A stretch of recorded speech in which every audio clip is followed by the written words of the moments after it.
The Bitcoin Group, the American original. For over the last 10 years, the sharpest Satoshis, the best Bitcoins, the hardest cryptocurrency talk. We'd like to welcome our panelists, Josh Shigala from the Standard.io. The early bird makes love to the worm. Ben Ark from LN Bits. Hello all. And I'm Thomas Hunt from the World Crypto Network. Moving on to issue one. Issue one, the price of Bitcoin is down. And maybe we know why. That's right, we've got breaking news because everything important happens on Friday. Bybit exchange hacked. Over $1.4 billion in Ethereum-related tokens drained. A hacker took control of an Ethereum cold wallet on the Bybit exchange on February 21st, allegedly stealing over $1.4 billion in funds in the process. It's been announced on Twitter saying that if any team can help track the stolen funds, it would be appreciated. They also say that the hacker can't sell the Ethereum for USDC or USDT because it will get frozen by Circle or Tether. So this might cause $1.46 billion selling pressure from Ethereum. For Bybit to cover the customer Ethereum, they'd have to buy 1.46. So the price might actually go up. Josh Shigala, what do you think about the Bybit hack and the breaking news that always seems to happen on Friday? I'm always worried when exchanges offer everything cheap, free this, free that, $5,000 credits if you join now.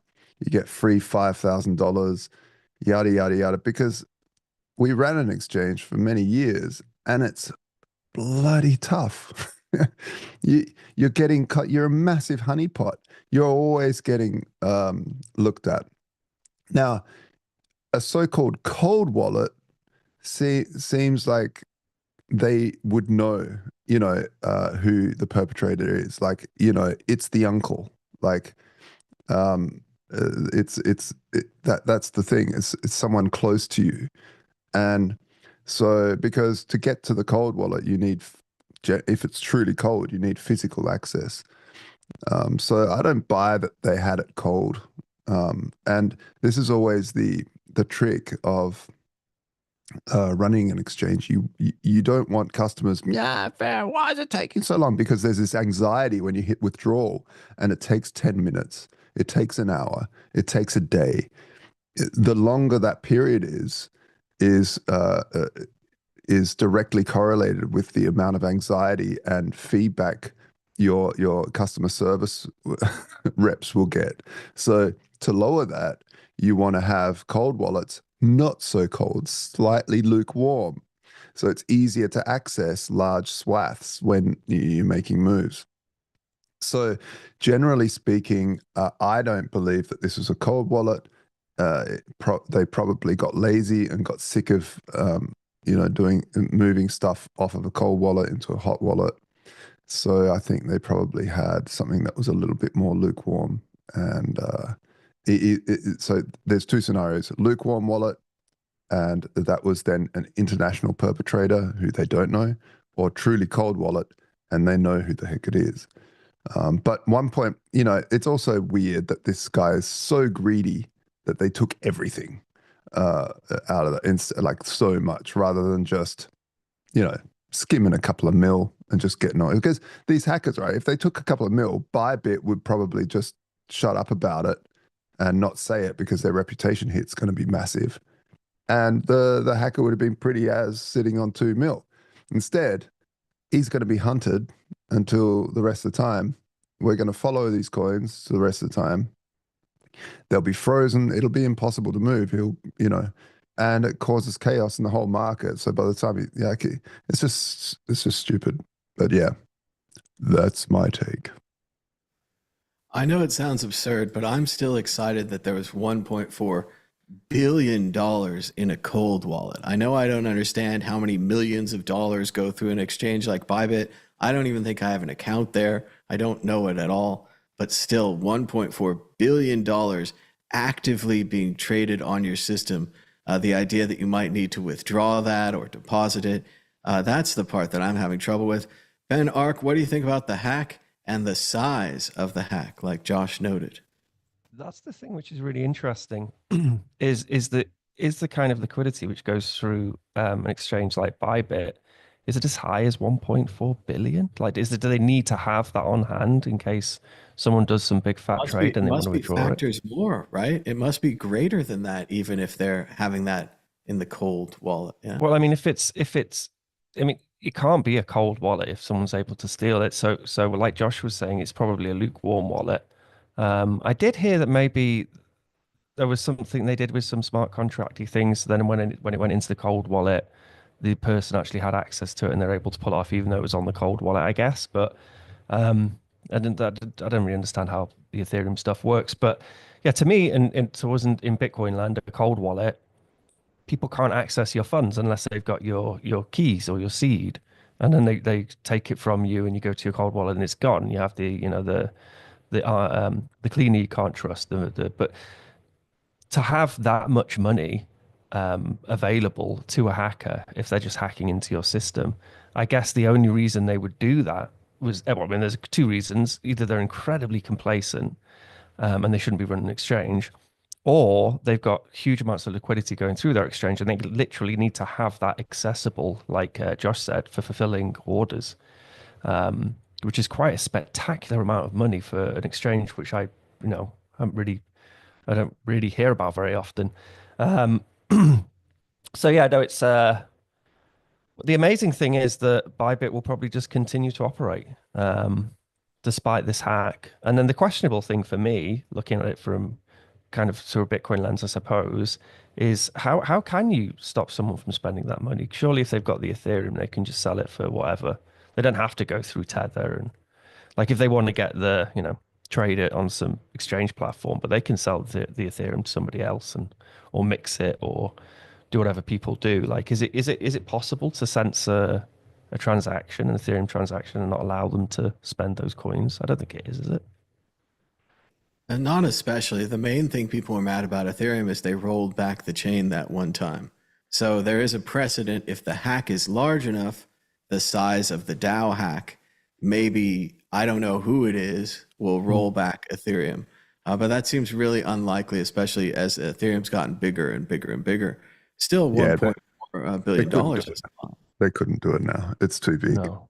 There's too many players. Back when that happened, it was a tiny community that was, it's grown so massive now that it's impossible, but improbable, let's say that. But in terms of freezing funds, because everything's smart contract based, so if you create a token on Ethereum, you're actually creating a smart contract with the rules of that token. And some tokens have freezability built in. So not Tether, USDC does. It's a regulated coin. It has, they can freeze USDC, and where you can't freeze ETH. And now, is part of the problem the size of this transaction, Josh? Is it that the guy, if he put $1 billion through Tether, they'd find it? Or is it just Tether and the sleuths are looking for this? Even if he broke it down in hundreds, they'd still just find all the hundreds. Yeah, it's just a matter of programmatically doing it.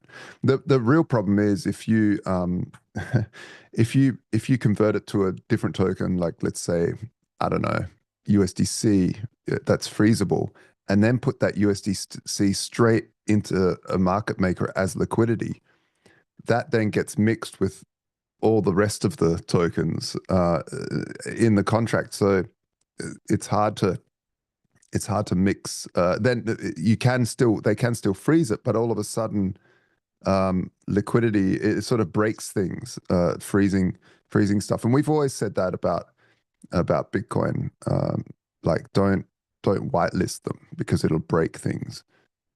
There's you don't want censorability in even though it's the right thing to do in this sort of case. So you want it to be, you need it to be fungible, like above all else, for it to continue to work. Yeah. Okay. Yeah. As soon, obviously the moral thing is to say, hey, these are stolen funds. We've got to stop the move. But the bad money is freezable money. Good money is totally fungible and fluid. And you've got to use law and police to police criminals rather than dealing with the money. Of course, and not many people want to hear that, but that's just pure economics. But Bitcoin, on that topic, Bitcoin, Ethereum, and a bunch of these other coins, they're not fungible, are they? Because they do have a record of ownership in a way which physical cash doesn't have. There was a whole bunch of like precedent cases early on with cash, normal money, where somebody would claim that the money which someone stole from them and then went to somebody else, and somebody else then belonged to them and it was worth less value. And then like the courts in the UK, for example, chuck out those cases because they understood that you couldn't have money which had different values. It all needs to be fungible and you need to be able to exchange the money. It was something like that, or something with gold or something. Yeah, it was a UK landmark case between a banker and a bank and it was some industrialist who sent bags of money in the post and marked all the bills on each one. And then they all went missing. And then years later, they showed up at some bank and he took them to court for it. And the bank then went to the bank said, no, we can't do this. And the court sided with the bank because if they'd said, no, you get the money, then no one would trust the pound anymore. Because if I get this pound from you, how do I know that 3 transactions ago this wasn't part of a heist? Could be a dirty and it'll coin. be stolen from me. Yeah. And in the same way, like we at the Standard, we're not putting USDC as a collateral type because imagine there's a big heist. What do? They take their USDC, they put it into the Standard, they convert it to our stable coin, like because they borrow against that. And now they've gotten off and we're stuck with the thing that's going to be frozen. Yeah. So it starts to break stuff. So bad money starts to have friction within the system. Now we do use USDC, but in a different way where people can swap into USDC. So they can't choose which USDC they get. They swap into it off a DEX. So that way that mitigates that. But allowing people to directly deposit USDC isn't available. And that's unfortunate because you're basically not using something that's very, very, massive market cap. It's got a huge market cap. It's always been one of my, like, what I thought would be one of the best hacks against Bitcoin would be, say, if somewhere like the US, for example, were to say, all right, yeah, you can use Bitcoin, but you can only use clean coins, or we can verify the source. You can't use mixed coins. And then you'll have these coins with different values, and then you would create this fungibility attack. And I thought that's kind of the best attack on Bitcoin, and probably the reason that we do need privacy on a base layer. Totally agree. Totally agree. That's always been a big fear of mine. There was back in the day, there was a huge talk about that as one of the lawmakers wanted to push through the fact that there had to be white lists instead of black lists. And man, there was a pushback on the forum because and they rejected I think that it was a technical soft fork to make that happen or something, but maybe not. I can't remember, but yeah, there was a big shit fight because of it. Well, it does drastically change the way the currency works if you whitelist everyone or if you blacklist people later that are bad actors. It does change it indeed. So and it is interesting, Josh, like you guys were saying, there's so many new ways to exit these days. It's not just selling the Ethereum or flipping it, or as they're saying in the chat, some of the money might have been moved onto Tornado Cash. There could be $200 million already rolling around out there. But they could also buy NFTs or already own the NFTs. Or nowadays, they could buy these meme coins and already owe them. And you wonder why, fart coin number 7 is pumping. And maybe these guys are using it for exit liquidity. The rest of the market comes in. Can you imagine being an investigator? And now you have to investigate one of these meme coin launches and maybe it was fake. Maybe the Taylor Swift fans aren't real, but how do you prove they're not real? Yeah, I mean, Ethereum's all account-based, so it's a lot harder to mix coins.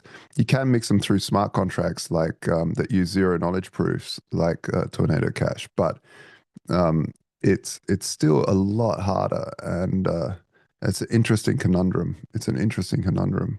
Yeah, because Bitcoin's is actually a lot easier to mix stuff. Yeah. But if you buy, for instance, if you buy a meme coin, it's still in the same account. Like you're buying this and you're swapping to a different one and you're just dealing with that same account. You have to do something a bit more intense. And this is the thing about like vast amounts of money. What they generally try to do is split them up into shitloads of accounts and then do different things with it. But because, you know, computers, you can track everything programmatically. And if the attacker fucks up one thing where they don't cover their tracks properly out of all the thousands, so the more you split it up, the harder it is to do. But the least you split it up, the easier it is to track. So the more you split up, the easier it is to screw it up at some stage, because people are watching this in perpetuity. So so you screw it up, and then 5 years down the track, you get lazy and you go and buy those shoes with the stolen funds, and they're like, aha, we got him. Boom. And they take him down. So, As they're saying in the chat, reminding us of Razzle Khan, they could be buying stolen PlayStation 5s or Walmart gift cards, but how are you going to get $1 billion in PlayStation 5s? I mean, I know they're expensive, but even so. And there is one more option that Ben didn't list that could be the source or the cause of these funds. Obviously, we have no insider information here, but allegedly, there could have been an inside job. There could have been too much money in this wallet by on-purpose mistake. The keys could have been left out by on-purpose mistake.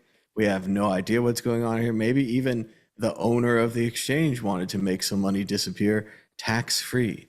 Who knows what's going on behind these exchanges? Allegedly. We have no information about this. But yes, it is. Let us know in the chat if you have any conspiracy theories or links to information about these conspiracy theories, and we'll check it out. But it is an exciting first issue. And as they said, though, it is wrecking the rest of the market as well.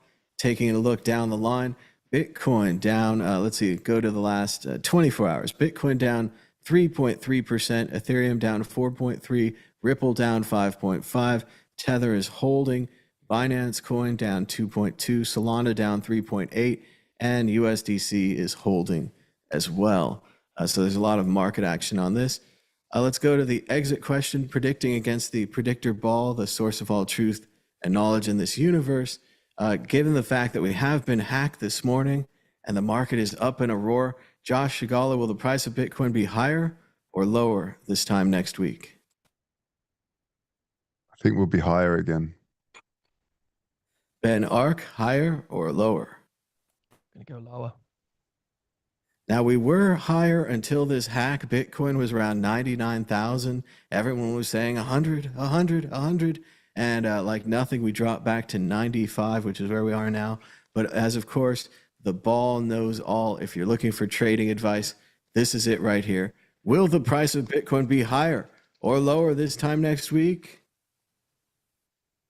My sources say no. The price will not be higher. His sources say no. Moving on to the next issue, which used to be issue 1, but is now issue 2. Crypto worth $99 million. Why not just say 100? Withdrawn from Milei-backed Libra token, researchers say. And they launched a new one of these pump fun altcoins recently. It was called Libra, and allegedly it was backed by the Argentinian government, the famous Milei, who wanted to destroy all currencies and was going to, quote, reform Argentina, apparently supported this Libra token. As he says here, I didn't promote it, I shared it. After he shared it, the price went up, and when the price goes up, we all know what happens. The price fell right out after, as one of the developers allegedly, or someone, rug pulled the coin, selling more than $100 million out of the Libra token. Ben Ark, what do you think about the latest pump and dump? The Libra token, this time including the Argentinian president. Didn't the guy who like did the rug pull, he said, well, I haven't rug pulled because I've still got the money. I've just got, I think it's 82 million. I've just got $82 million. And there was a few like people from the community who gave a little bit of money back too, but Yes, I think that's why it went down to $82 million. So he said, look, I haven't rug pulled you because I've got the money. I'm keeping it. But he hasn't said what he's doing with the money. It's like 26-year-old goofball crypto knobhead. He managed to get this Milei guy to pump it. I mean, that's the best defense for any insider trading, isn't it? It's just to say, oh, I was just saying it. I didn't realize it'd have any impact on the price and cause any fluctuation. Or I did wonder when I first heard this story whether that Facebook coin had come back, because remember there was a Facebook coin called Libra, wasn't there, for a while? Yeah. They were trying to work on some sort of like crypto coin. Facebook were, and then I wondered whether the people who did invest in this Libra thing, they were associating it with that and thinking maybe it was related to it. Some of maybe the Chinese grannies pumping the coin. But yeah, I mean, we've just got a whole like swathe of people who need to learn the lesson of easy come, easy go. Meme coins and shit coins, a lot of them pump and they dump. And people will learn that lesson. We kind of thought that maybe the lessons had been learned, but obviously this whole world has opened up so much more, and that's why we've got presidents and world leaders pumping coins on their social networking profiles. But this Milei guy did say that he'd learned the lesson not to be a little bit more guarded in what he talks about on social networks, which is probably wise because, yeah, you can pump a shit coin. So don't really know what to think about it. Let's see what this kid does, this 27-year-old with the 82 million. It only took $100 million to learn his lesson. It was inexpensive. Yeah. And it is interesting, like you say, Ben, there is a major interview with CoffeeZilla where, against all odds, the developer of this coin joins Coffee and talks about the alleged rug pull. The developer says that he's okay with people sniping their own coin, which for you, if you haven't heard yet, they're calling this sniping. But basically, you launch the coin and you're right there to buy the coin. So you buy the coin as cheap as you can get it. Then the coin goes up and you dump it on other people. But they're saying that now people are doing this insider information, and maybe they're even doing this on other coins. There's a lot of accusations in the meme coin market. They're even saying that Dave Portnoy, the famous pizza reviewer and Barstool sports guy who keeps buying and selling Bitcoin at the wrong time, that he was involved. He was going to get free tokens. He lost lots of money, but he was reimbursed. And they're saying that because he's reimbursed, he might be going to jail now. I don't know the details, again, allegedly and so forth, but it is a wild story. Josh Shigala, what do you think about the Libra coin and the latest rug pull, $100 million? Yeah, I did a whole show about it with Adam Stokes when it happened. Milei did share it, but when it crashed because he pulled his tweet is one of the reasons it crashed. The other reason is that the developers pulled $100 million out of the liquidity pool. So what happens when that happens if it's going up like crazy? So his excuse, the developer's excuse is we removed 100 million because if the early snipers were to sell, it would have crushed the entire graph. So it went up and they pulled it, but the problem with pulling it is there's nowhere to stand. You're standing there like the road runner, sort of looking down, and then so stupid. But it's not just stupid. I think there was a designed thing here in terms of. I think it was stupid that they didn't know it would all collapse and fade in, and then Milei would pull the tweet because he was like, because a lot of these large players actually have social media account people that look after their account, and I feel like he might have looked at it and gone, what's this? Like some of these people, I don't know, because the strange thing is with Libra, the promise was to like back Argentinian businesses, almost like a VC fund, but it's a meme coin. So like, how can a meme coin also have, some sort of function? I thought it's just a meme. And so none of it makes sense. Turns out this guy also was part of other pump and dumps, and all sorts of nefarious, sniping, which basically means you just buy it first, and you know about it first, or your mates do, and so yeah, there's been a whole bunch of stuff. I think they just got cocky with it, went a bit too hard. I don't. It never surprises. It never stops to surprise me how greedy people are.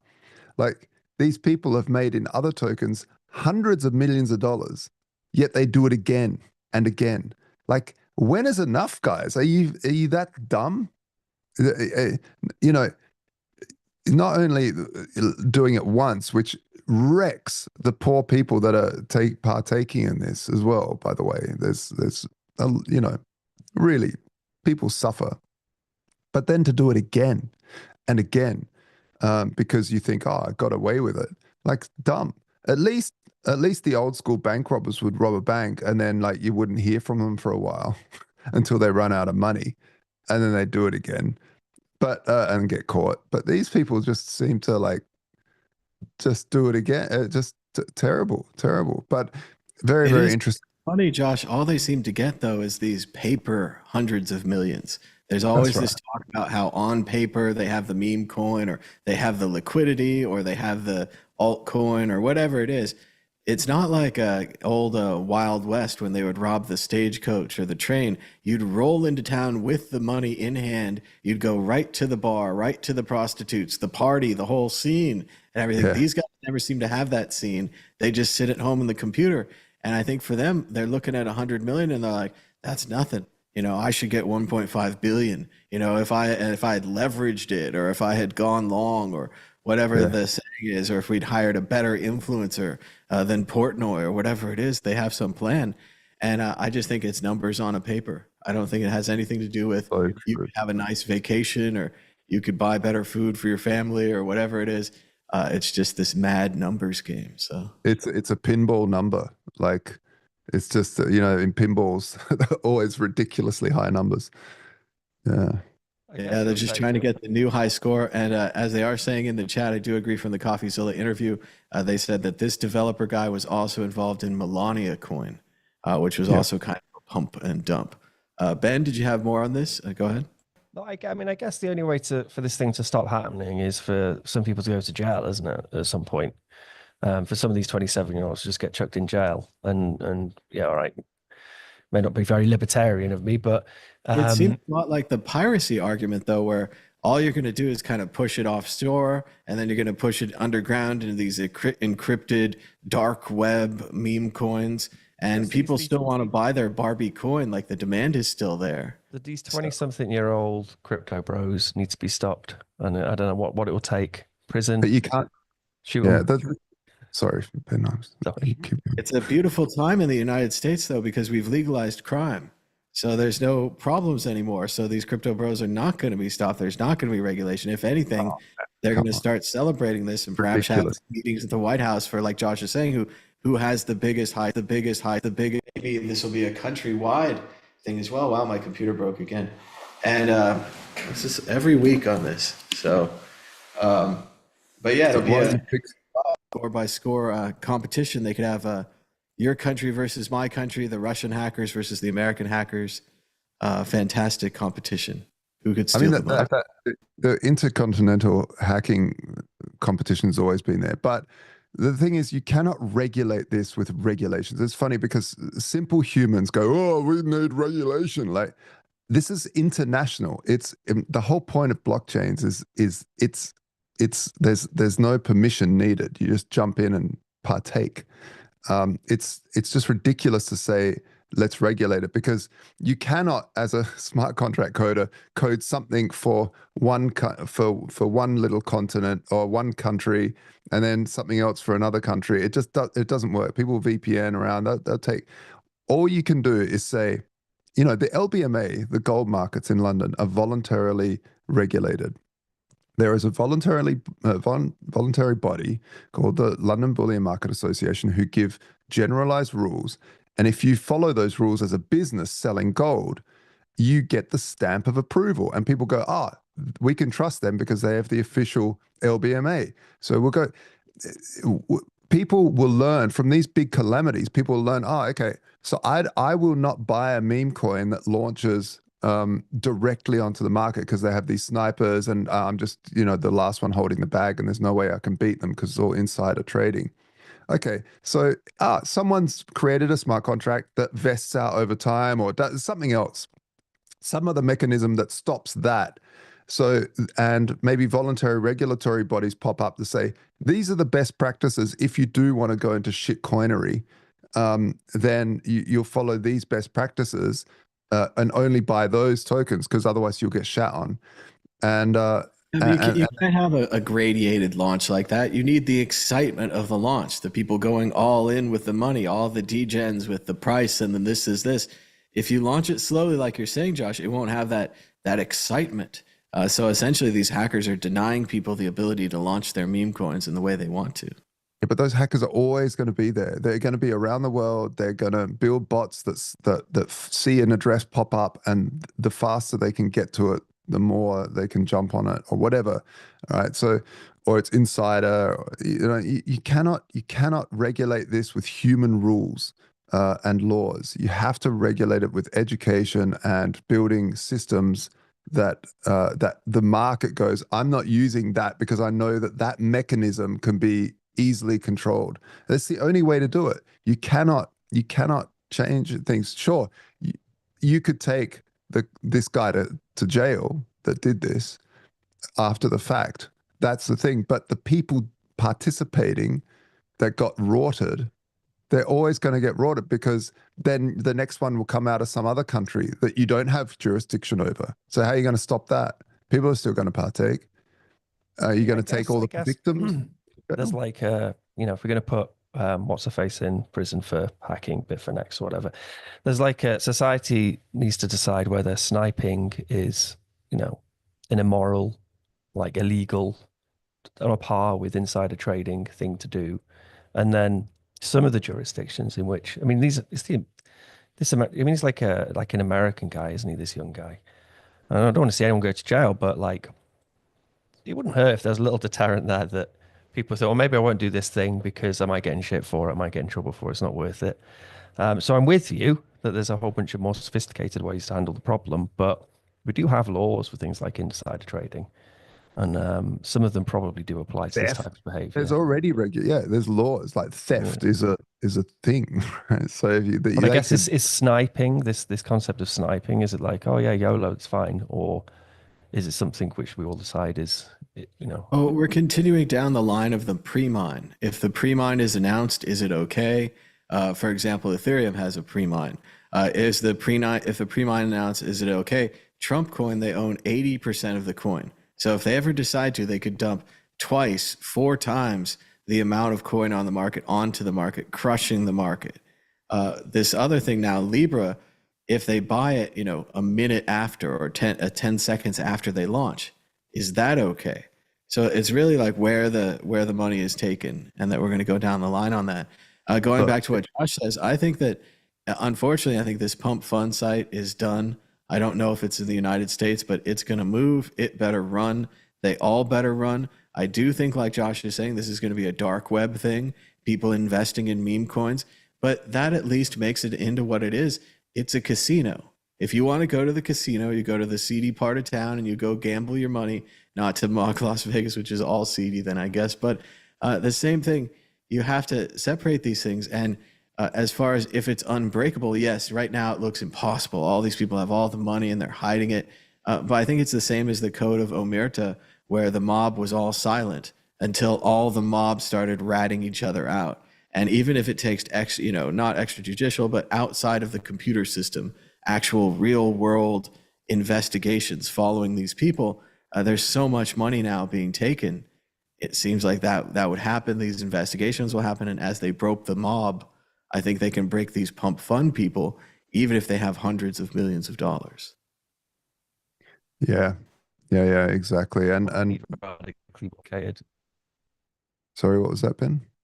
Saying you probably need like radically more sophisticated police forces because they're not the best at this sort of thing, combating this type of crime, are they? But there we are. Yeah, and like just to reiterate, there are laws. I can't go into eBay and say I'm going to sell you something, but hide all these things about it because I could be taken to court about me hiding the fact that it's totally busted and it was just a figurine. It wasn't the real thing. It was just a figurine, but the photo made it look real, right?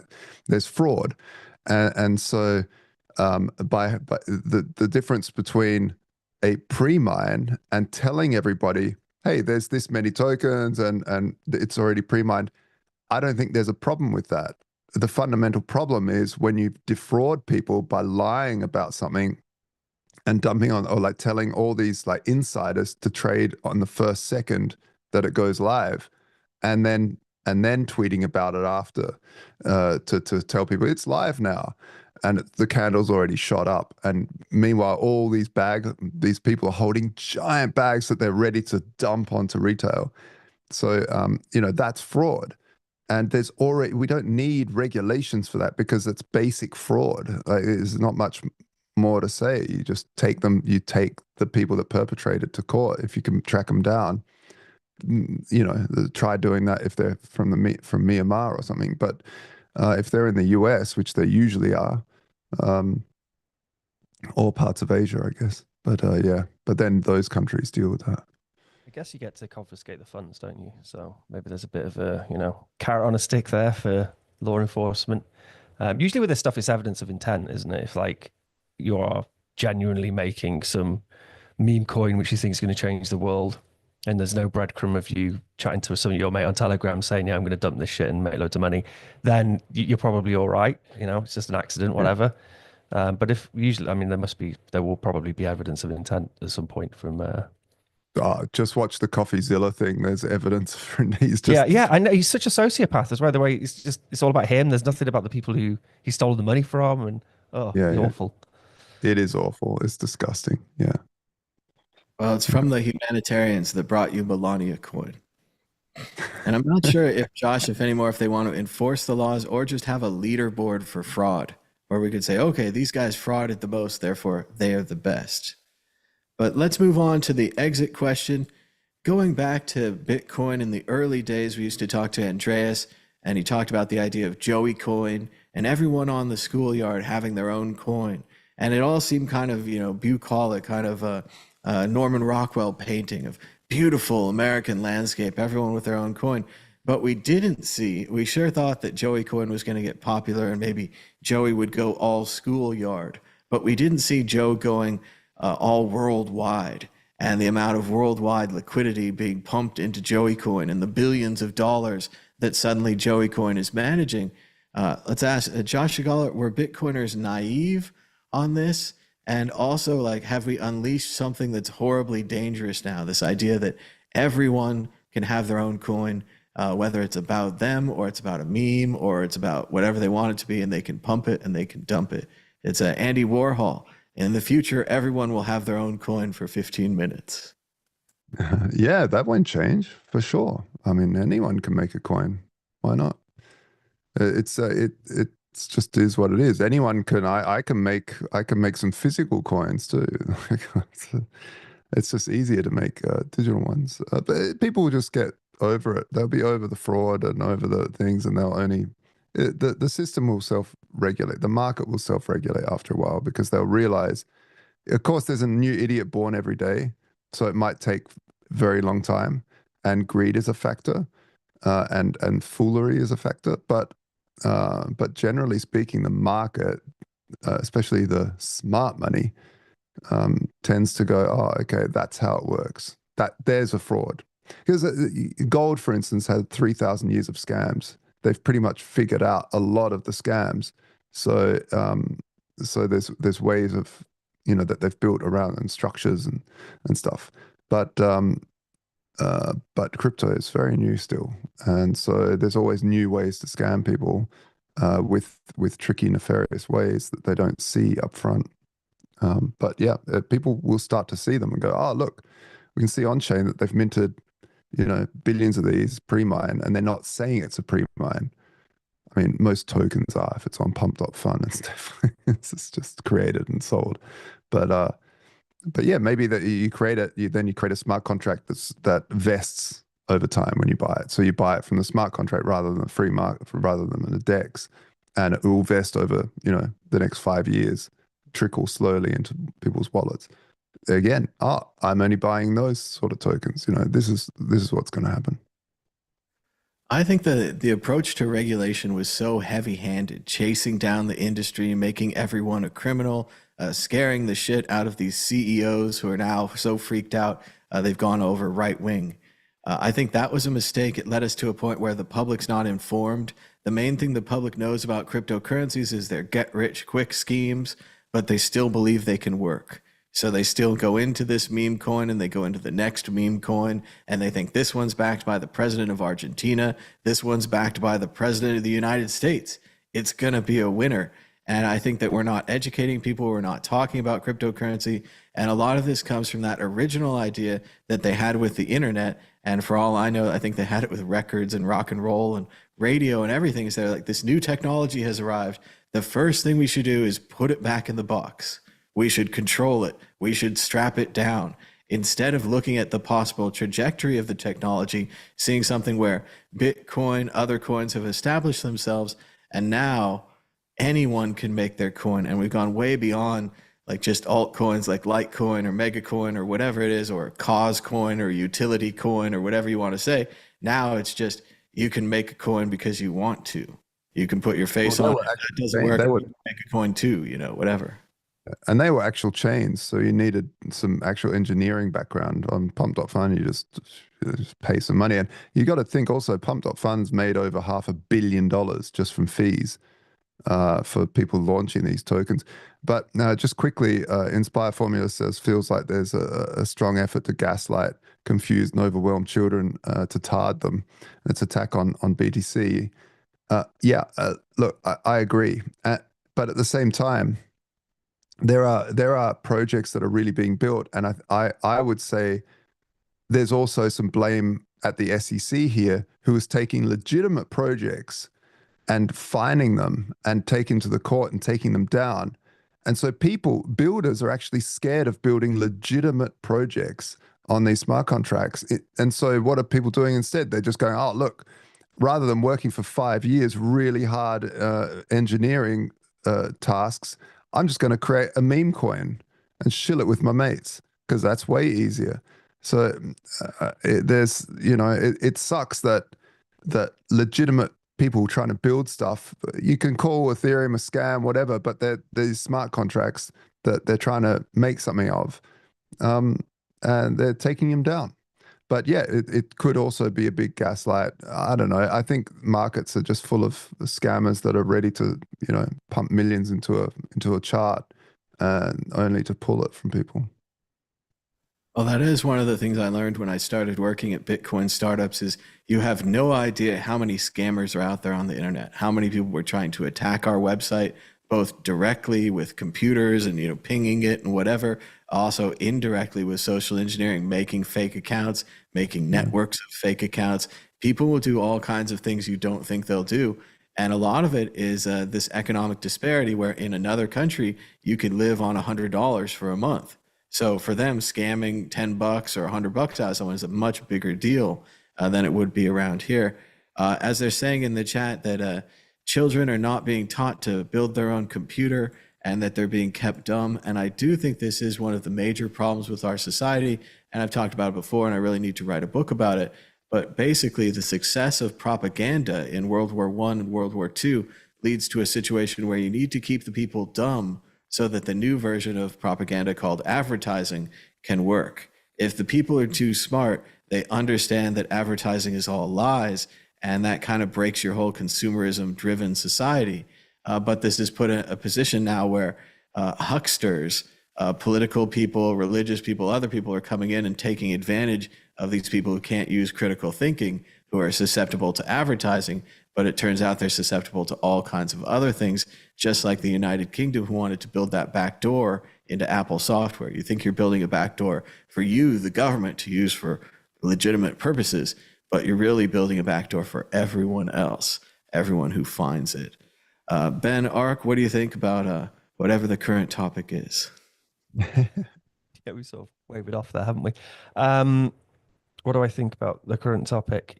Yeah, I think Josh is right. People will learn, and there's just hard lessons to be learned. But then, yeah, yeah. I mean, there will be some social cues from laws being used to take some of these people to court. But we've seen it in the past. There's been a bunch of times where I've been like, man, this stuff needs to be regulated because everyone's getting ripped off. And then it kind of stops happening. Like the ICOs start happening or the shitcoins stop happening. And then there's a year or two passes and then there's a new thing. So now we have this meme coin thing. And it's repackaged and presented in a way where it's not causing harm. So this pump fun thing, it's like, oh, it's just fun, we're YOLOing, just grab me crazy. But there are legitimately people being ripped off and, killing themselves and doing all the things people do when they lose all their money. I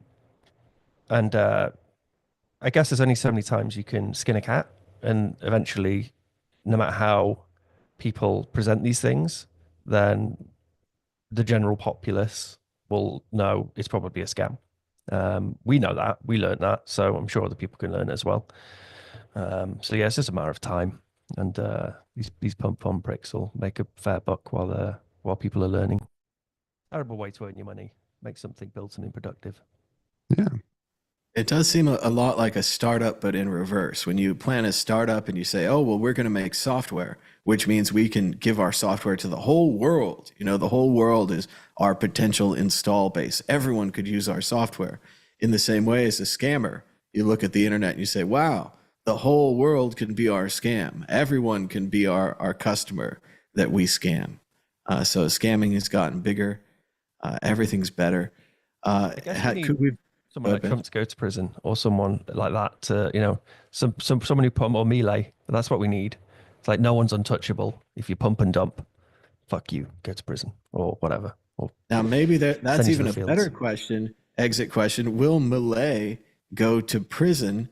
Will these developers go to prison? Josh Shigala, what do you think? And then we'll go to Ben. I hope not. I mean, I think if anything, he should have a court case and see, what happened. Like, how much did he know what happened? But because he did tweet about it.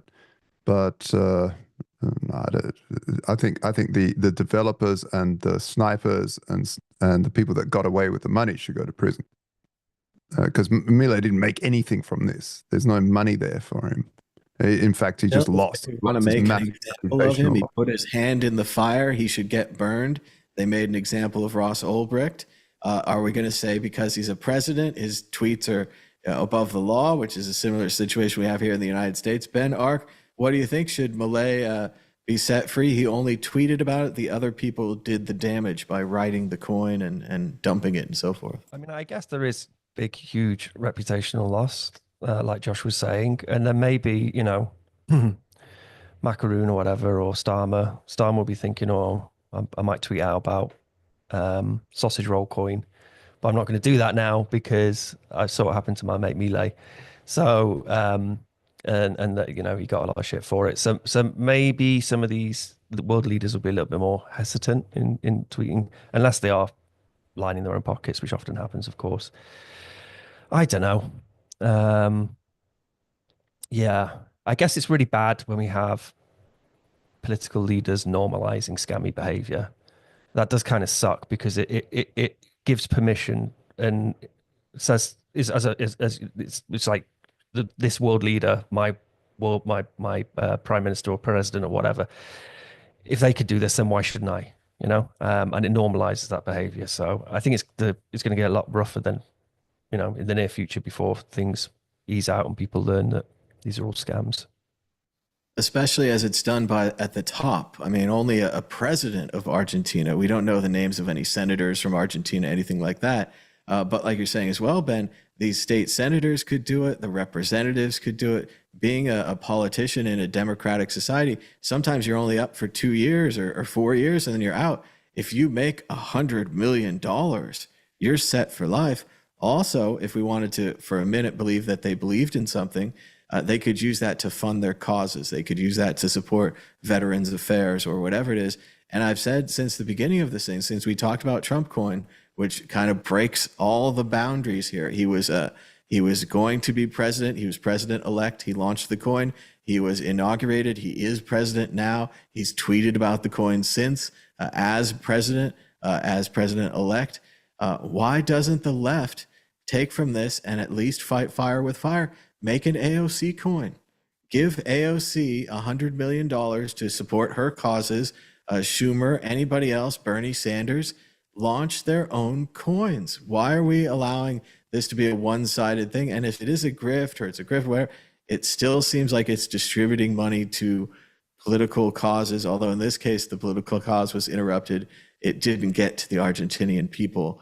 If that even was the goal, for all we know, the money put into this coin was all there to pump it. It was never about the Argentinian people. Like dentist coin was never about dentists. As we've seen a bunch on this show, you throw out ideas and then a year later they happen. So expect like Bernie coin to be made shortly. Because it's, I mean, if I was one of these pumpy guys, I'd make a Bernie coin. Pocahontas coin.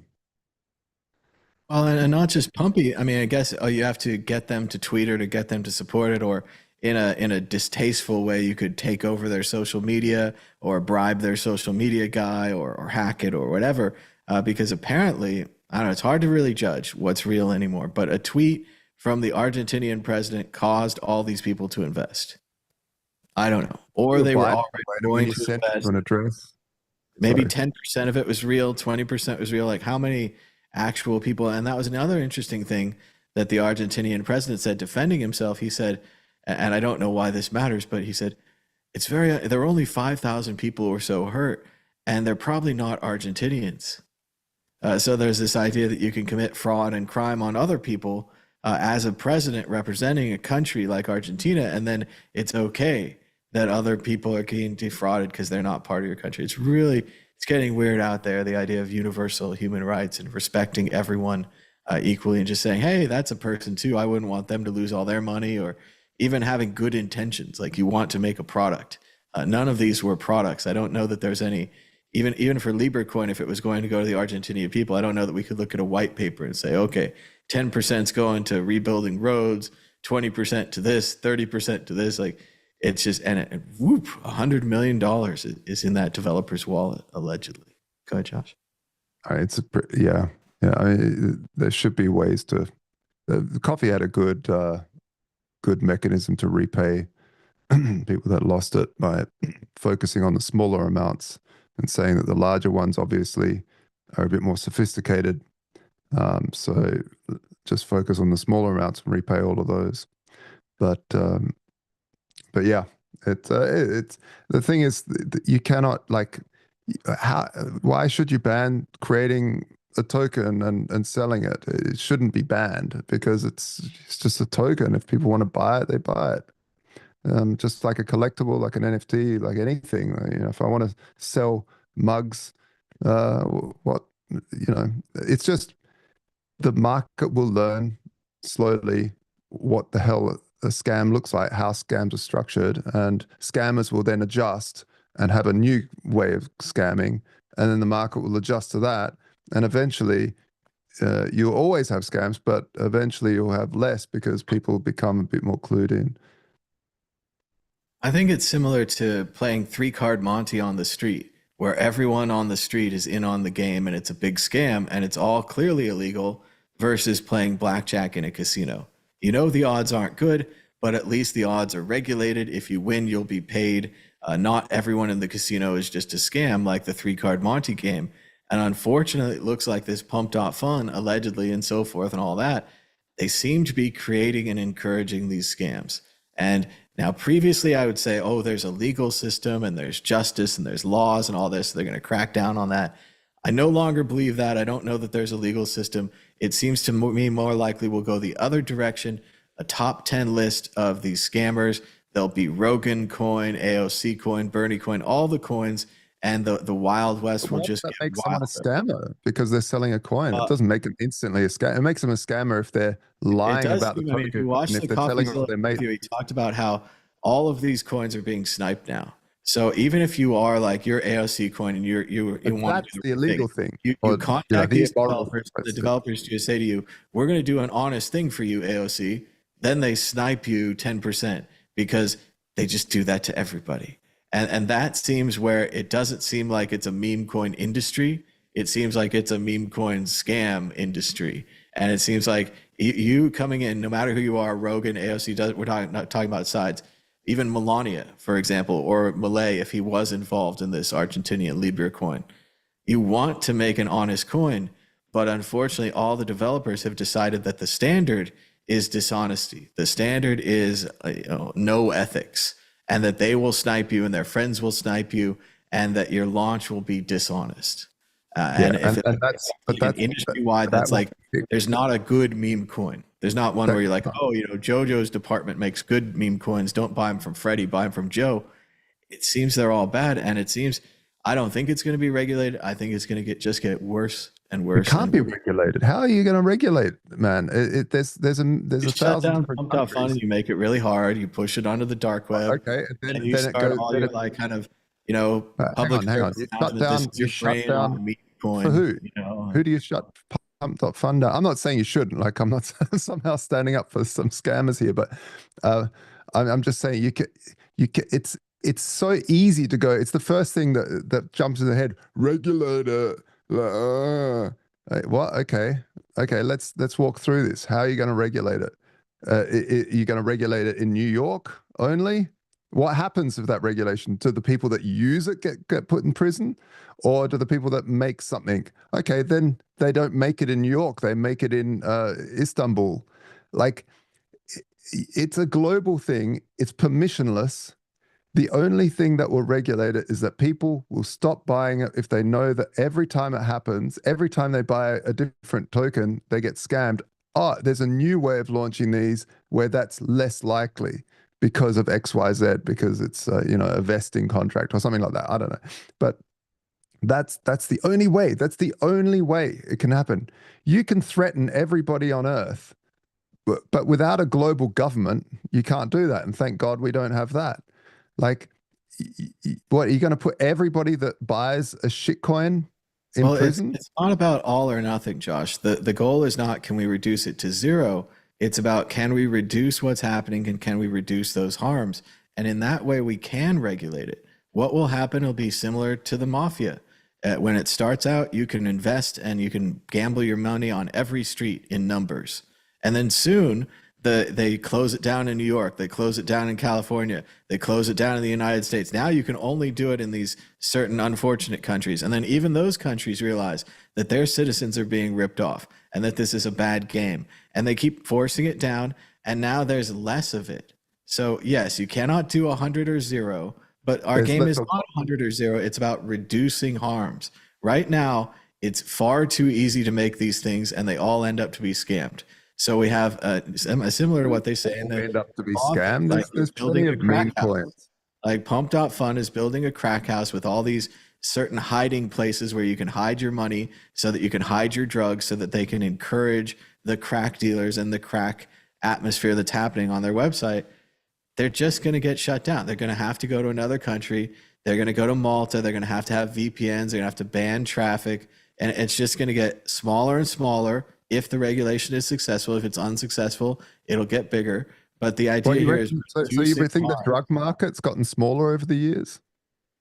Again, drugs are... The drug market's just got bigger and bigger and bigger. Of access to drugs, which is, again, a complex issue, which, again, though, we're talking about the same thing. Something that's harming society, you try to reduce it. The other alternative to do nothing always encourages it. It always goes do nothing. I'm just saying don't use the violence of the state to do because that's the first thought, because it's the simpleton's thought. Yeah, Josh, you're out here saying like if only we had an advertisement, you'd stop doing heroin.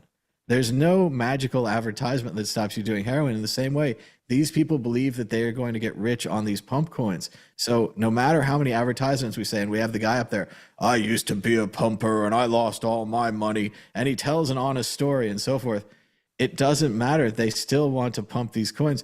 What you have to do then, if you can't reduce demand, you have to put barriers and obstacles between them losing all of their money, because I mean that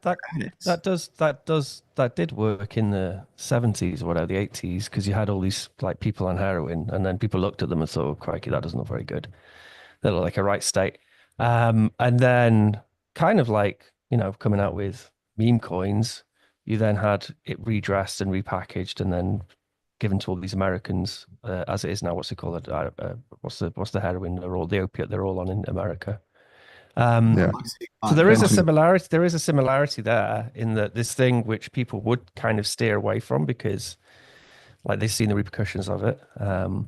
They did learn. A bunch of people got on smack in the 80s and 90s, and then they thought, Well, oh, and no, the crackdown on smack was all about injecting heroin. Like you say, Ben, when they switched it to the pill form with the Oxycontin, they That's made it. it easier to get to people. Well, and a lot that's even pump though dot they fun. were That's pump shooting fun, up isn't it? cases. Is Oxycontin that's pump fun, and then people will learn that Oxycontin's not so good. We should probably stay away from that. It's a constant learning process. People get wiser. They will learn. I think a bit of both. I think you're both right. Well, we'll have to see how it turns out, and this won't be the last time that we discuss meme coins and so forth. So let's keep moving to the next issue. Check out worldcryptonetwork.com. We've got 4,148 videos that you could watch all at the same time. worldcryptonetwork.com. Moving on to issue 4. Bitcoin reaching $100,000 is the start of a massive wave of institutional interest, says Samson Mao, probably on Twitter. Ben Ark, what do you think of Samson Mao saying that Bitcoin is now institutional interest and that we'll never have a bear market again? I mean, I like it, and I hope he's right. But I have noticed that Samson Mao does come out the woodwork when he gets a little bit twitchy about the market. He starts stepping up his pumpy game, because I mean, he's got a lot invested in Bitcoin, and as I think Adam Back's included in the article, talking about Bitcoin's price and how we're only at the beginning of the hockey stick and adoption's coming and blah blah blah.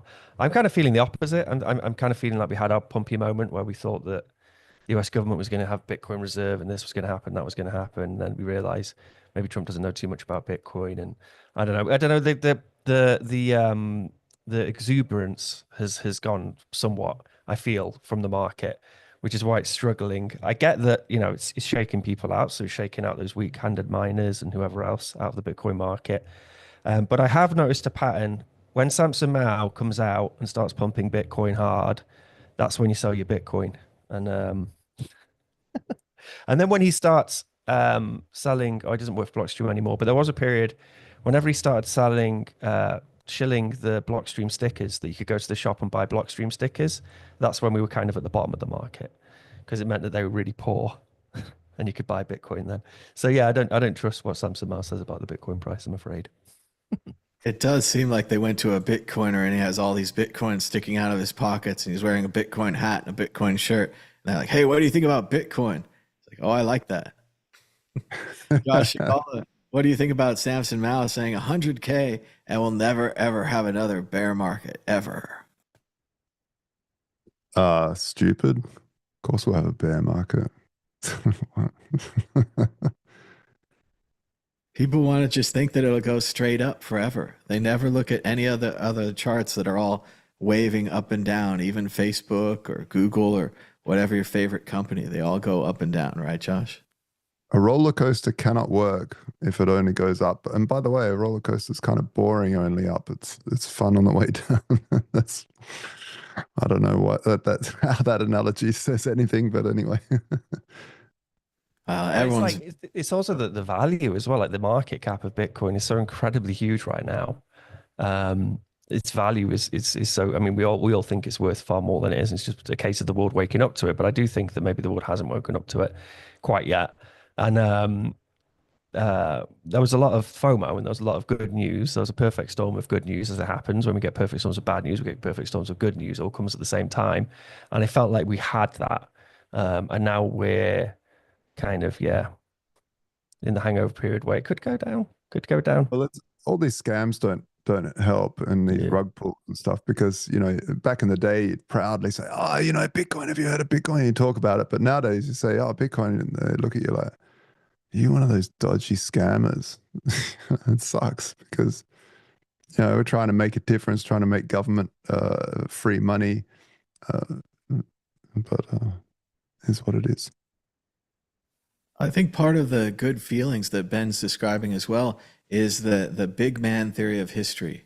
They were going to skip all the hard to do retail adoption, all the talking to people individually and convincing them to get into Bitcoin. And we were going to go straight to the top, and we were going to buy the big man. And the big man was going to like Bitcoin, and that was going to fix everything. And this is similar to what we keep saying about the Ross Ulbricht thing. It's great he's out of jail, but I wish it had been at the end of the drug war. And I wish that the president who freed him was out there saying, Ross protested a bad system. Ross protested a system that was too harsh, that was draconian and so forth. Instead, it's like they used a warp zone and they got to the final boss. And we're not ready for the final boss. We don't have the billions of people behind us. We don't have true retail. And that's why when we go to these things, we need the institutions to adopt, and we need the institutions to buy, and the countries and the states and the Bitcoin reserve thing. Again, it's an idea that we can go and end run around the people, and that we can accelerate adoption faster by having these states pump our bags instead of doing the hard work of convincing individuals that Bitcoin is interesting. And with the assumption that they're not looking after their own interests, such as USD, for example, and USD, dominance over the world. Like, I don't know why we're assuming that all these big players, the Michael Saylors and whoever else, have our best interests at heart. I mean, we don't assume that, of course, but a lot of people within the Bitcoin community do assume that. And it's like, well, maybe you shouldn't be so quick to trust that gazillionaire guy who's probably a spook, not say allegedly. They're just running out of interest. And original, libertarian and anarcho-capitalists understand at a base level that humans run on self-interest mainly. It's horrible to think everyone runs on it, but they do. And there's obviously there's a section of humanity of each person that doesn't. Like, you do things out of charity or philanthropy, but generally speaking, any rational actor will do stuff to better their situation. So if you go into the world thinking that and understanding that, then you're less likely to be scammed, because you don't just trust everybody. You just realize, okay, let's look at this with a bit more of a magnifying glass. Well, it's kind of a self-fulfilling prophecy, because they want you to, there's an interest for the neoliberals that we don't all trust each other, so we all buy more shit and we're more productive consumers. So there's humans inherently do, this is why when you look at when you apply those game theory models to markets, and where everyone's a rational participant, that they quite often break quite quickly, because humans do irrational things such as trusting each other and not just thinking about themselves. But yeah, it's a very interesting topic. But no, I've got a little bit more faith in humans. Taking investment advice from a girl that tells you to hock tour on that thing. This is the yeah, you should trust that. Trust that. Okay, I'll buy that. Yeah, don't trust that one. Yeah. I suppose that's the other problem. Is like the things. For all we know, that could have been insiders rugging insiders, and they all thought they were going to be the insiders. But like humans, we're used to, because like this is Milei, isn't it? It's like you've got your Dunbar number, you've got your people who are around you, your family, your friends, the people in your village, and you're not going to screw them over, because if you do, you're going to get a bad reputation. Your life's not going to be so good. But if they're not in Argentina, it's okay. I'm going to carry on. Everything's going to carry on. It's all going to be okay as long as it's not affecting my immediate Dunbar number. And I guess that's what the internet gives humanity, which I don't know. Maybe it's not a good thing. I don't know. Anyway. Well, it's like P.T. Barnum said, there's a sucker born every minute. But you have to think of that internet-wise. Think about a giant machine like Escher, or I forget the other artist, similar artists who had these giant machines. Think about millions and millions and millions of suckers, and that these scammers are going to all of them. And I'm reminded of a great story from The Simpsons when they were about to sell Lisa's elephant Stamper to an ivory trader. And Lisa, of course, eyed the man suspiciously. He had ivory cufflinks and ivory hat and all this stuff. And Homer wanted to calm her. He said, Lisa, it's much safer to sell Stamper to a man whose ivory reserves are full rather than a man whose ivory reserves are lacking. So it's always good. But let's keep moving. We've got more stories. Issue 5. There's a hot new theory about Bitcoin creators Satoshi Nakamoto's true identity, and I think you're going to love it. New speculation centers on Twitter co-founder Jack Dorsey as the inventor of the world's most valuable cryptocurrency. Let's go to Ben Ark first. You might have even met Jack Dorsey.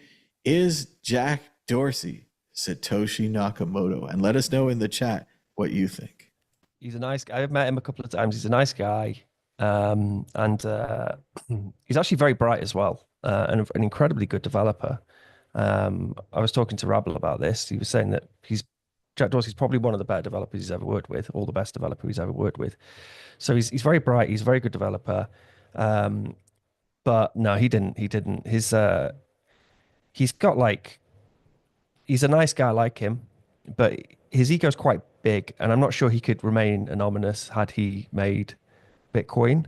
And then along as well as that, Twitter, they're obsessed with Ruby back in the day, so Bitcoin would have been written in Ruby, on Ruby on Rails, which would have sucked. Or maybe it wouldn't. I don't know. So yeah, no, he's not Satoshi. I don't. Where did this news story come from? Is this just people looking in from the outside and going, "Ooh, Jack Dorsey's because he wears a shirt that says Satoshi. He has oh right, yeah, okay, so he's actually the Nirvana logo. Yeah. It says Satoshi, hiding in plain sight. Yeah, he's a nice fella. He's a nice fella, but he didn't make it. He's too busy with Twitter. Can't be going making Bitcoin. Not just Twitter, also Square. They had article after article back in the day about how Jack Dorsey was the CEO of 2 companies and how could he handle it, and his schedule, and how serious he is about his schedule and waking up at this time and going to bed and wearing sandals and whatever it is. No, I don't think he's Satoshi. I think this is another nonsense story. And they're also underestimating what it takes to be Satoshi. It's great, like Ben says, he might be a great developer, but this was a complex project that someone created, and it's unlikely that it's someone that's busy being the CEO of 2 large publicly traded companies. Seems unlikely. Josh Shigala, what do you think? Jack Dorsey as Satoshi? The good thing is Trump made it legal for me to say this with an executive order. That's the most retarded thing I've ever heard. It's just dumb. Like, it's just why is it always like some famous person too? It can't just be like some underground smart person. It has to be someone that's in the public eye, that's totally known and everyone understands. No, Jack Dorsey is a censor. He was obsessed with censoring when he owned Twitter. He loved it. He loved being a government shield to basically take down anything that wasn't going in the right narrative to protect his business interests. Nah, fuck that guy. He's definitely not Satoshi. Well, it does seem again an extension of this big man, great man theory of history.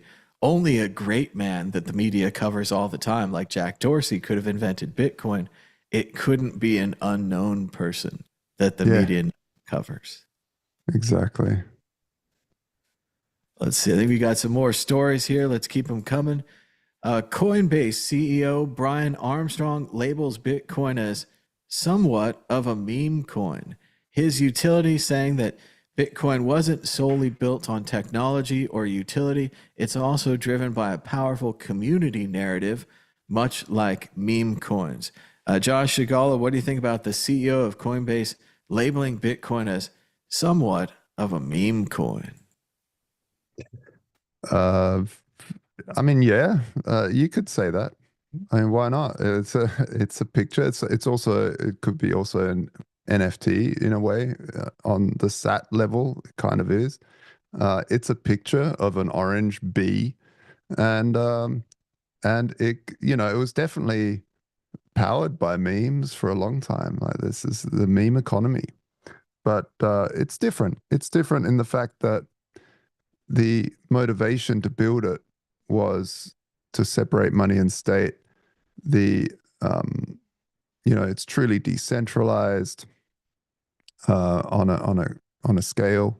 Obviously, it's a scale, but it's very different than some of this ridiculous nonsense where it's a token built on a blockchain that can be shut down by anyone. And This is just a. I don't even know how Solana works because I've tried Solana once and it's ridiculous.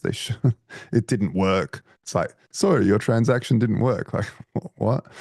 No, it's totally different in that way. But it is in a way also a meme. Yeah, it's an idea. It's an idea that is a coin. Well, I agree with you, Josh, but the internet doesn't. The internet is very mad at Brian Armstrong. I think he's being kind of philosophical here. I think he's looking back at what we did as a group, him building Coinbase, other people with BitPay, other people programming, other people tweeting about it, making YouTube videos, whatever it is, all of us together going to conferences, printing out flyers, whatever people did, that was the Bitcoin meme. We were the Bitcoiners who brought the value to the thing that, only it worked theoretically, but it didn't have value until the Bitcoiners came there and so forth. But I think people are really mad at him on the internet because of what we talked about earlier in the show. We said basically that these meme coins and pump.fun allegedly is so toxic that we must, against our libertarian goodwill and good ideas, we must suggest regulation. And I think that they're kind of having a problem squaring that circle of bringing the two together, where Bitcoin is a meme coin, but it's not a worthless, scammy meme coin. And there's a lot of fine detail there that I don't think Brian breaks down when he says that it's somewhat of a meme coin. Ben Ark, what do you think? Somewhat of a meme coin? Yeah, I mean, I think he's working to try and legitimize meme coins by saying it. I think it's not just like an off the cuff philosophical statement. I think he's trying to justify like an American scammer. Now you're well, no, get because that's his racket, isn't it? He's selling all sorts on fucking what is it? Coinbase. Saw him once in Roatan in the sea. Brian Armstrong's baldy head. Bobbing But- about. Bobbing about in the sea, yeah, with an entourage. No, but that's his gate. That's what he does. He sells all these fucking shit coins. So if he brings Bitcoin down to that level, he's like, well, it's all the same shit. Just buy it. So I mean, I think it's a bit more calculated than him just saying something philosophically like, oh, there's memes involved in Bitcoin. Of course, there's memes involved in Bitcoin. There's a community. There's a culture involved in Bitcoin. That came about. I suppose that the big differentiator is that meme coins are built with this manufactured culture which the creators make, or they piggyback off some other culture, and it comes with all that stuff. Whereas, well, I suppose in saying that, you did have the cypherpunk culture which was attached to Bitcoin when it first started, but a lot of the things we associate as memes with Bitcoin, the laser eyes and whatever else, they're all things which naturally evolved afterwards. A lot of it I don't like, and it annoys me, but yeah, it was like the calling just Satoshis, for example, like naming these the way in which we name the units of Bitcoin. It was like a natural growth thing. It could have been bits, it could have been this. There was arguments on either side of what we're going to call the smaller pieces of Bitcoin which we use.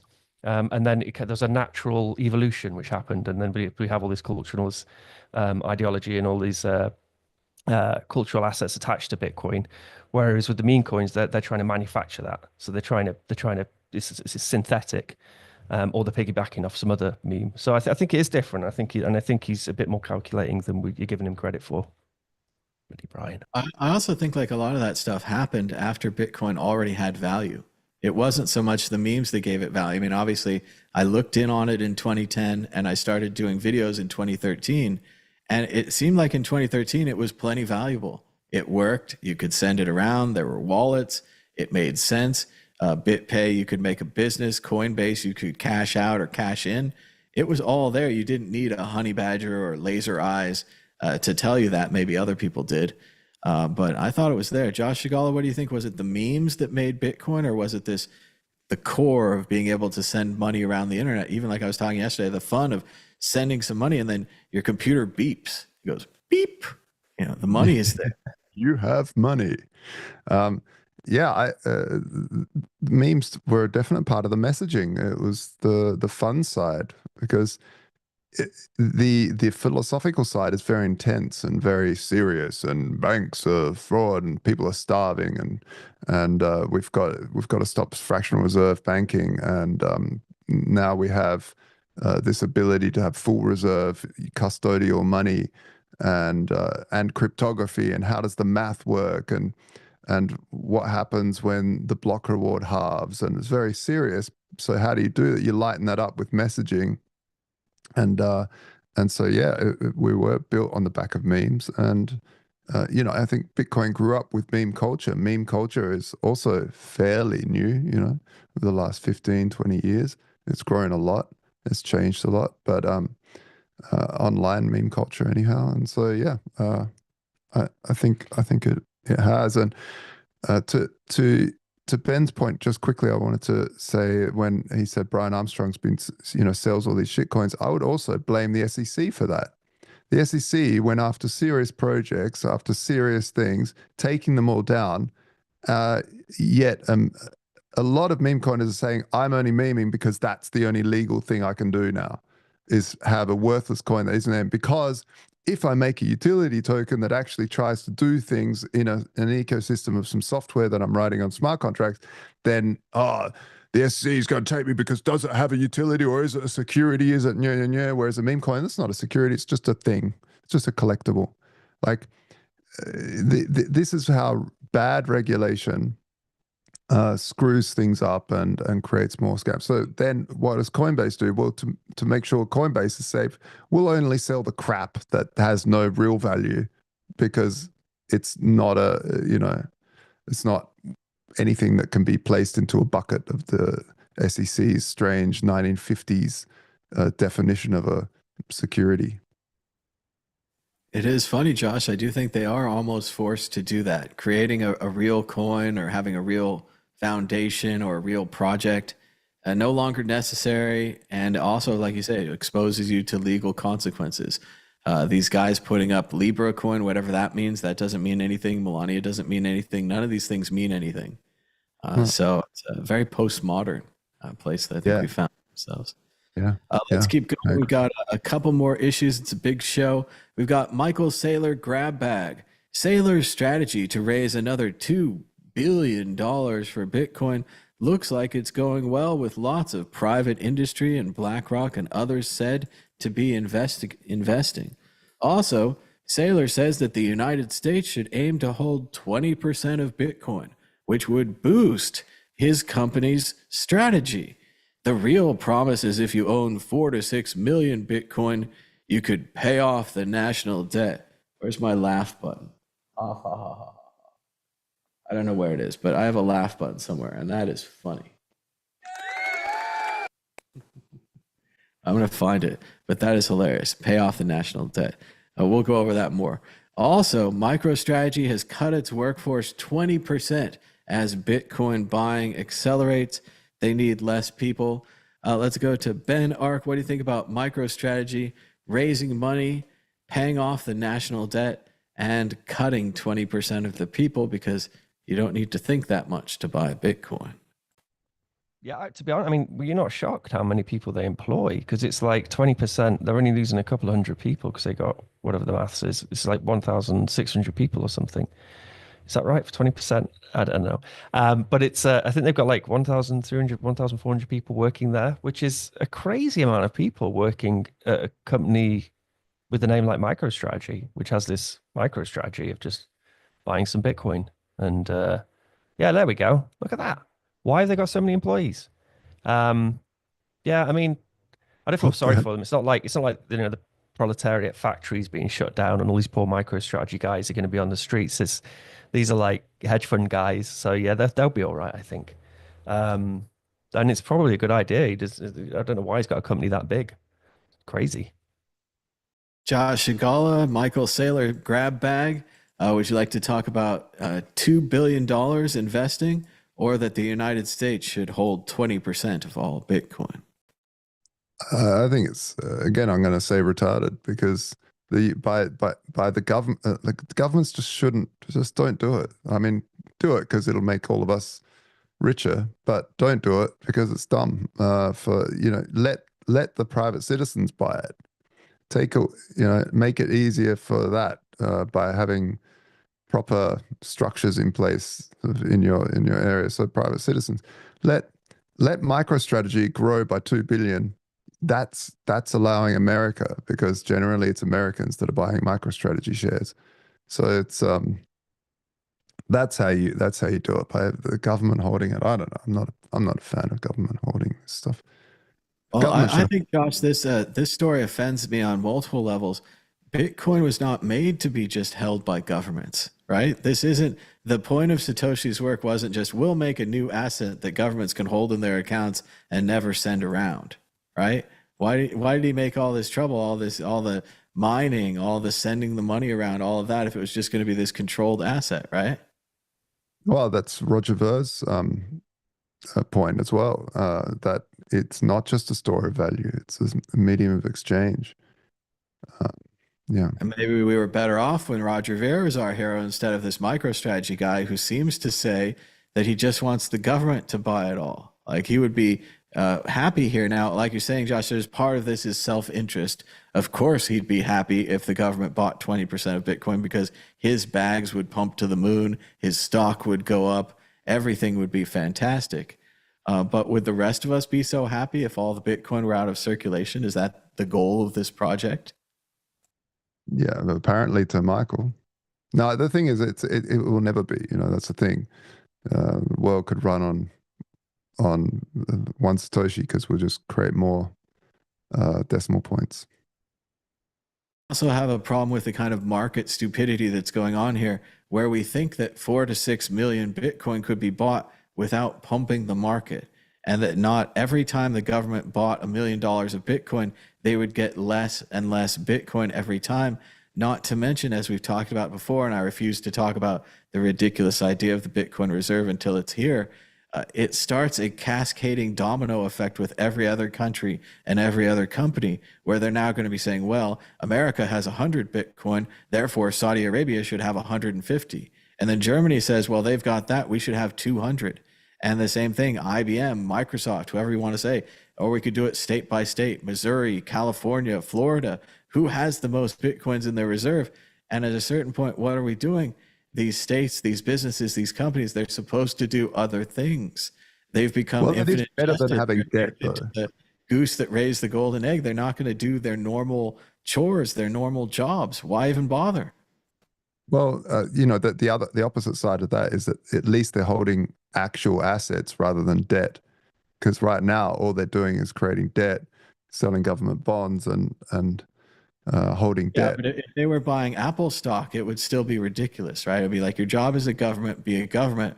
Why are you now choosing what a good investment is? Even if we're Bitcoiners, we like the investment. Saylor owns a bunch. He obviously wants the thing to go up to pump his bags. But if we were, anybody else, and they were like, well, we're going to put all the government money into pork futures. And you're like, I don't necessarily like pork. I'm not sure about that investment. Should the government really be making our portfolio? Especially now we're seeing this on a state level, and I see it celebrated by Bitcoin Magazine. Oh, Oklahoma is buying Bitcoin. I'm like, shouldn't they be doing, funds for their services for their people? Like, the people gave you the money. Now you spend the money, you try to improve things, not the people give you the money so that you, the government, then could hold money and invest it and try to make more money. That doesn't seem like the job of the government. Yeah, well, the people don't even give it. The government prints it out of nowhere and puts the people into debt so they can buy Bitcoin. I mean, maybe that's a good strategy. Well, and maybe that made sense when they were, to buy a road or to improve the society so that we can make more commerce or something like that. How would buying Bitcoin, other than, we think it's a great investment, Saylor thinks it's a great investment, it's not. It just kind of upside downs what the difference between the government and a corporation is. A corporation is out there just to make great investments, which is why I've said that there's no reason to have any other corporations until they fix this with laws, which doesn't seem like it's going to happen anytime soon, where if you're a corporation that's making widgets, that's employing people, you're wasting your time and your money.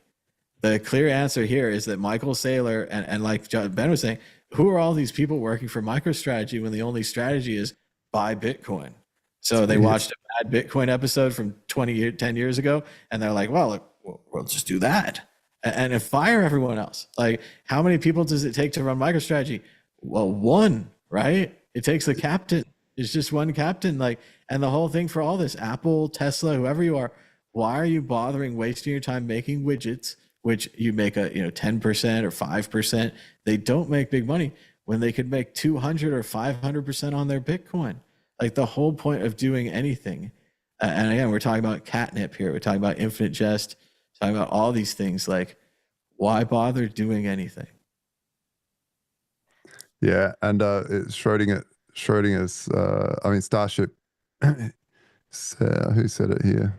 Oh, yeah, Formula. Formula said, I hope governments make it illegal because black market BTC will be so much more valuable. I do eventually think we'll go there, that we will go to illegal Bitcoin, and we're going to roll back all of this. Cool again, then. That'll make This is the death row why they try and control Bitcoin, because they realize it's too big to shut down. So now they're just going to try and control it. So what's the best way you control it? Well, you buy loads of it, and then you get 20% of it. I'm not pointing fingers at Saylor or MicroStrategy or whatever, but again, to this guy who's relatively new, I'm not sure we should take him at face value as to what he's saying and what his intentions are. There's all sorts of interests now involved in Bitcoin which weren't there before, and there's all sorts of actors which weren't there before, and all of them we should be suspicious of, especially if they're saying that the US should be buying up 20% of the world's Bitcoin. It's a terrible idea. That shouldn't happen. But it's the death rattle of them realizing that this thing's out the bag. They can't take it down. They were too late trying to. They probably could have really screwed it up earlier on, but they were too late, and it's too big to control now. So now they just try and control it. No, too big to get rid of now. So now they're going to try and control it. And I don't trust any of them. Slippery sausages. Well, we'll have to see how it goes, and we'll continue covering the story in the future. We have just a few more stories, and we're headed to the end of the show. I just want to give a shout out to Fold. According to Bitcoin Magazine, Fold has become the first Bitcoin-only financial service company to go public on the NASDAQ, and that they already have 1,000 Bitcoin on their balance sheet. Fold has been a classic Bitcoin company since I was at Purse. They were out of the Draper University startup factory over there. I got to meet some of those guys sometimes, and they give you a discount on your Bitcoin purchases at Fold. And now I think they have a credit card that you can use, and you can get some of your money back in Bitcoin through Fold. So this is obviously a major accomplishment for them to go onto the NASDAQ. Just a shout out to Fold, and I hope they're doing well. It sounds like an incredible accomplishment for their company. And a sad commentary on Purse, but oh well, we had what we had. We also have Ben Ark here, and we wanted to say congratulations to Ben Ark. 5 years and 8.5 thousand commits later, they are launching LNbits out of beta and releasing version 1.0 in just a few weeks. They've got a visualization here of the contributors. Many free and open source developers contributed to LNbits. It now has an exchange rate tracker that aggregates data from multiple sources for fiat pricing. Ben Ark, while you're here, shout out to LNbits. Congratulations on version 1.0. What can you tell the people more about the release and what's going on at LNbits? Yeah, thanks, Thomas. Well, I mean, it kind of came out of this show, didn't it? It came out of the World Crypto Network. LNbits as a project. We wouldn't have gotten anywhere if it wasn't for the World Crypto Network. We've been very lucky to have lots of great developers come on board onto the project. And then it was since El Salvador started accepting Bitcoin, we realized, and IBEX were using LNbits to offer products, but it was like proper beta software and buggy. And we realized we needed to kind of get it to version 1. And it took us a few years, but we're finally here. And we didn't want to, I think a lot of projects, it's tempting to come out of version 1 because it signals to everybody, okay, you can use this thing, it's safe. But we didn't want to do that until we actually felt confident that it was, So a lot of work has gone on. There's been a huge refactor by DNI, Vladstan, Tal, Stick, and then all the contributors in our Telegram groups, and then all the other contributors just contributing little bits of code here and there. All these little things you're seeing moving around on the screen, they're all people contributing to different files and folders and whatever else in LNbits. When you saw the thing kind of pop out, then that's when we pulled out all the extensions. They all became their own. Yeah, if you scroll back, that's when all the extensions were packaged in with LM-bits, and then they go pop, and they all become their own little projects with people contributing to them. So I made this like little visualization last week, and it was very satisfying to do. It's great. Yeah, so it's a much smoother UI, much smoother UX experience. We have a bunch of admin tools such as the exchange tracker. We also have an amazing user area, so you can manage, if you're running LM-bits for other people, you can manage your users. We have a bunch of charts and statistics, and you can check out like, you know, what type of requests are happening on your server. And then we have a bunch of new extensions, fun extensions for people to play around with.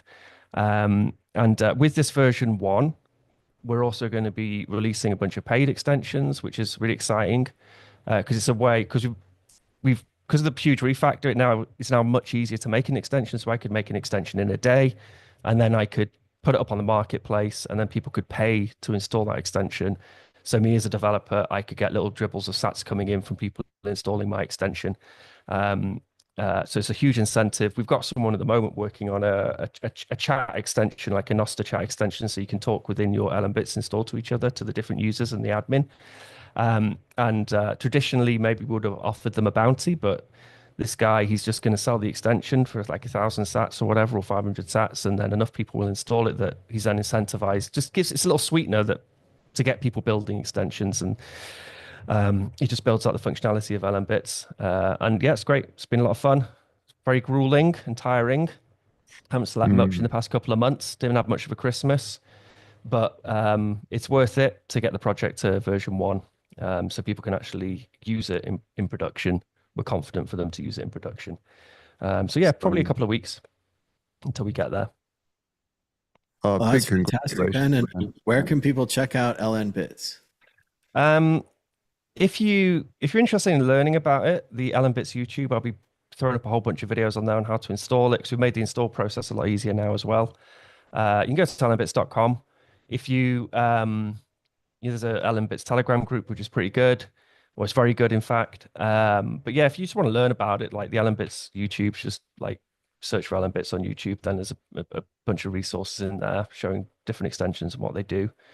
But it's nice when you see projects and they survive, because quite often in Bitcoin, I think we have a tendency to like hop onto the next kind of protocol, and we've always just kind of stuck with Lightning.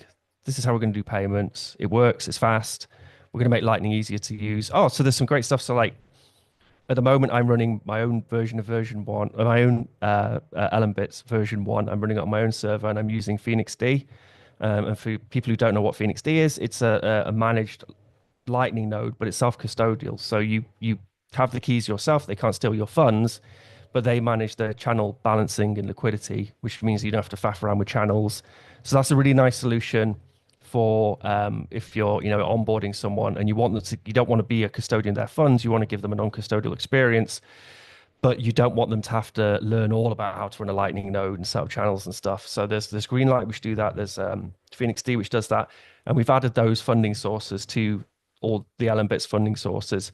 So it just makes the software a million times easier to run. It's like if you want to install it on your own VPS, it's like 5 lines of code or something. And then we'll update our like software as a service, so it'll have that packaged in with it pretty much as soon as we've got version 1 out. So a lot to look forward to. But yeah, check in on the project over the next couple of weeks, and check on the YouTube, because I'm going to be chucking up a whole bunch of videos on there. And yeah, thanks Thomas, thanks for this platform where it's you make something and it's cool, but getting other people to engage with it and start contributing to it, the only way you can do that is by reaching out to the wider Bitcoin community. And I was lucky enough at the time that I just started doing some stuff with you, and I was able to post things on WCN, and then people saw it, and that was a big driver for getting those first contributors into the project. So no, it's yeah, that's why this platform's so important. Well, it is amazing, Ben, seeing all the different contributors in that graph all coming in and out, and seeing the code develop. Mad, isn't it? It's really cool to see it. And again, it's why It's why you want to do things on the internet. It's why you want to do software. You want those many hands to come in and those heroes that you don't know to contribute. And it's also a great thing to think someone can come in, fix a couple things, move on to another project, go back to their normal work. Just how many hands do make light work, especially when you see it in that graph. Yeah, totally. There was someone who reached out and they were like, they'd only put in one commit, but they managed to find the little guy. It was like from a year ago, they put in one commit. And it was like, I think it was their first commit they'd ever done to a project or something. He managed to find himself in the video. It was like, there's me. And I was like, nice, well done. But yeah, we got legit contributors. I'm like Gavin Andreessen and Alan Bits. I'm like the dumbest one in the room, which is a very nice feeling because it means it's all grown up. And I love the idea that you could just put out the initial software and, it's not that good, but it's a roadmap of where to go. And all these better programmers could then come in and fix this and fix that and fix that. And it's a really cool idea. Thank God they did. All right, let's go to Josh Shigala for a prediction or story of the week. Go ahead, Josh. I just want to say congratulations to Ben. Like it's really one of the hardest things is inspiring other people to come along and work with you on something so cool. So big ups, and it's hard to stick to something for so long. I've done the same with 2 projects with Voltoro, and then we ended up selling that, and now I've been working on the standard for the last 4.5 years and or 4 years or whatever it's been. And yeah, it's tricky, it's and there's so many ups and downs, and you're giving your own money away to try and work this thing out, and you're trying to raise money, and it's hard. So it's the hardest thing in the world to build a startup. So we've been working really hard. We've come and check us out. We're totally non-custodial. You sign every message with MetaMask. It isn't on Bitcoin. It is on an EVM, but it's all non-custodial. So we wanted to take away lending and borrowing away from centralized authorities like Celsius and all that crap, and BlockFi and FTX and all this nonsense, and make everything on chain. And that's what we've done. So every aspect, you can earn a yield on your crypto, on your tokens, on your EVM, Link and ARB and wrapped Bitcoin. We even have Pax Gold in there, and you can put them into automated market making strategies that use Uniswap to earn a yield, and then you can still borrow against that value. So while it's earning a yield, it'll earn. You can go and borrow for 0% interest.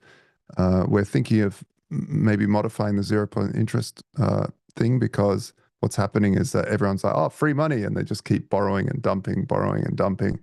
And so we're thinking of having like a 3 month 0%. And then after that, there is an interest to get people to pay back their debt as well to themselves, because right now there's hardly anyone ever paying back their debt. They just sort of borrow, and then because within the standard, they can still trade.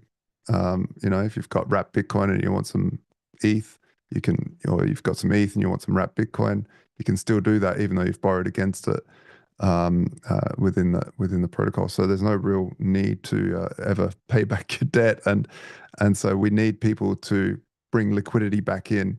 So we are thinking about that. If you are interested, or you have a point of view and you love economic theory and love tinkering, come and join us on our Discord and chat. It's a great community, and it's fun, and it's definitely very passionate people there building stuff that is really cool. Very cool, Josh. You can check it out at thestandard.io. I just want to thank everybody. Sorry, I can't believe it's 4 years. That's amazing. I know. We could have been just shitcoining all that time, Josh. We'd be... could have just launched 15 million meme coins. Rather than all the sleepless nights. We could have just bought Bitcoin with other people's money, like Michael Saylor. Yeah. And just ride off the back of all our blood, sweat, and tears. Or other people's blood, sweat, and tears. There we are. We picked the wrong path, but there we are. We're getting it done. It does seem a lot easier. It does seem a lot easier. I just want to thank everybody for joining us and giving us a thumbs up down below. I don't have that much more to say today. I got a new chair. I built it myself. Ooh. That's about it. So, but it wasn't that much. It was I put it together myself. So I use tools, advanced technology. But that's about it for this week. Thanks to everybody for joining us. Push subscribe down below, and I need to do it slower this time so that it catches it. So until next time, bye. Bye.